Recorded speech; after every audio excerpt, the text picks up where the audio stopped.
impeachment complaint is constitutionally deficient. It is a violation of pertinent constitutional provisions, and it is likewise jurisdictionally void.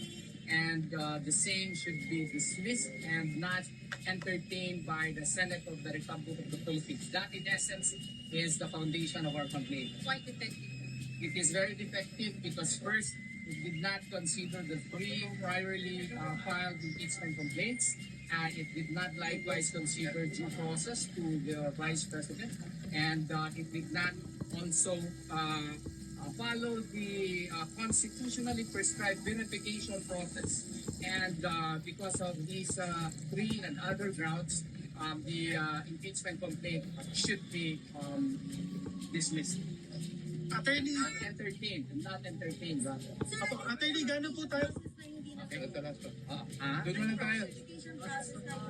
The verification process requires that it should be personally known, the allegations are personally known and studied by the respective congressman who signed it. And if you notice, the congressman who went there did not even know as to the subject matter of the discussion in the House caucus. And there was only around 3 hours between 12 o'clock to 3:15 before it was included in the additional House business reference. And by that time, we feel and we have reasons to believe that some of the congressmen were not even able to peruse the complaint as well as assess the evidences attached in the impeachment complaint. And therefore, this is defective. The verification requirement has not been complied with. And more importantly, there were 3 priorly filed impeachment complaints and which were not acted upon in the Constitution. Specifically, Article 11, Section 3 thereof mandates that upon receipt of the impeachment complaint, the same should be included in the House in the order of business within 10 session days, and thereafter the Speaker should have referred it to the Committee on Justice within 3 days. And these are mandatory provisions which were not followed by the House of Representatives. And why? Because Francisco versus House of Representatives mandates that if an impeachment complaint is already referred to the Committee on Justice, the 1-year bar period shall operate.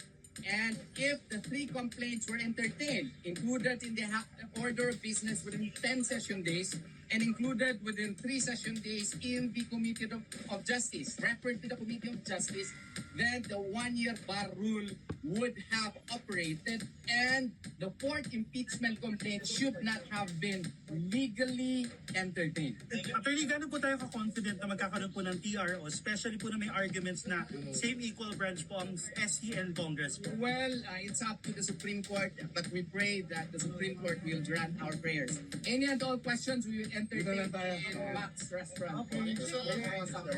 Nga, Bombos, so i-file na natin yung petition for certiorari para kay Sara dahil tayo ay naniniwala na ito ay politically motivated. Napakalinaw po ng pagpapaliwanag ni Atty. Torion na meron pa pong tatlong unang impeachment complaint na final pero hindi inaksyonan, at ang inaksyonan po ay yung pang-apat, which is para po sa kanila ay maling-mali po yun. So tayo po ay nag-file ng petition dito sa Supreme Court at isa po tayo sa mga petitioners. Ako si Coach at si Banatay. Naniniwala po tayo na ang demokrasya sa Pilipinas napaka-importante, mga bossing.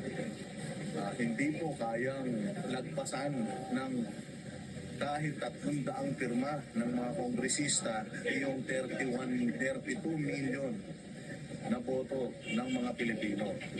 So doon po tayo magbabase.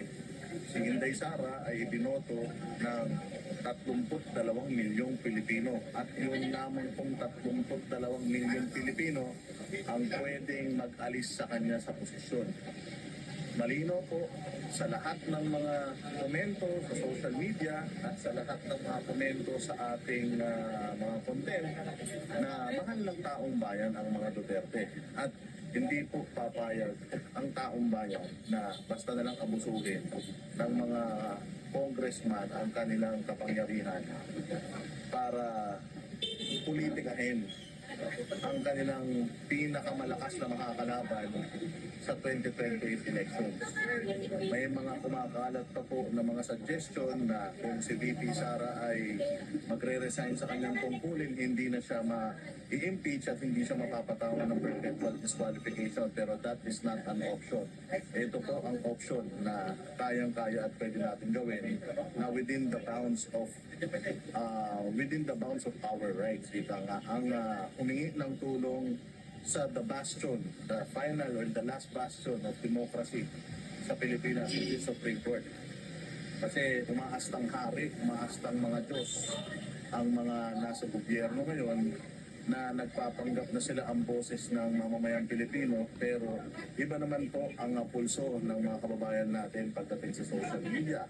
Kaya po tayo po ay humihingi ng tulong sa Supreme Court bilang co-equal body ng executive at ng judiciary or ng legislative. Sila po ang merong kapangyarihan para ipahinto ang lahat ng mga proceedings na imbalido, lahat ng mga ganitong klase ng political persecutions, lahat ng ganitong klase ng mga nagtatagong impeachment proceedings. Ang layon lang naman talaga nito mga bossing ay mahadlangan na magkaroon muli ng panibagong Duterte na maging presidente ng Pilipinas. Sabi ko nga, sino ba ang kalaban ng mga Duterte? Ang kalaban ng mga Duterte, mga korap. Kalaban ng mga Duterte, mga drug lord. Kalaban ng mga Duterte, mga kuratong maliling sa gobyerno, mga kurakot. Kaya alam naman natin na nung nagtapos si Pangulong Duterte, biglang naging rampant yung pangungurakot sa bayang Pilipinas. Kaya hindi na po tayo papayag na maulit yun. At alam po nila kung gaano kahirap na magkaroon ng Duterte sa gobyerno.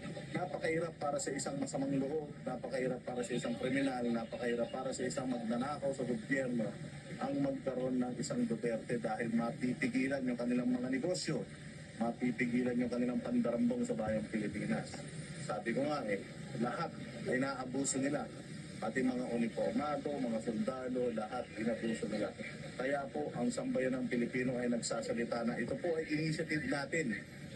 Initiative ng marami pang mga Pilipino sa buong Pilipinas. Actually, napakarami pang gustong sumali. Meron pang mga taga Cebu, Butuan, meron pang mga taga ibang mga parte ng Mindanao na gustong sumali. Kaya lang sobrang hassle na pagdating sa pagpapapirma ng mga dokumento. Kaya tayo ay nag-volunteer para maging parte nitong motion na ito at tumayo tayo bilang petitioner, isa sa mga petitioners nitong inaanong kaso na ito, itong ating kaso na ipina-file dito sa Supreme Court. Again, laban po tayo para sa demokrasya, huwag po tayong pumayag na maghari-harian ng ilang tao lamang.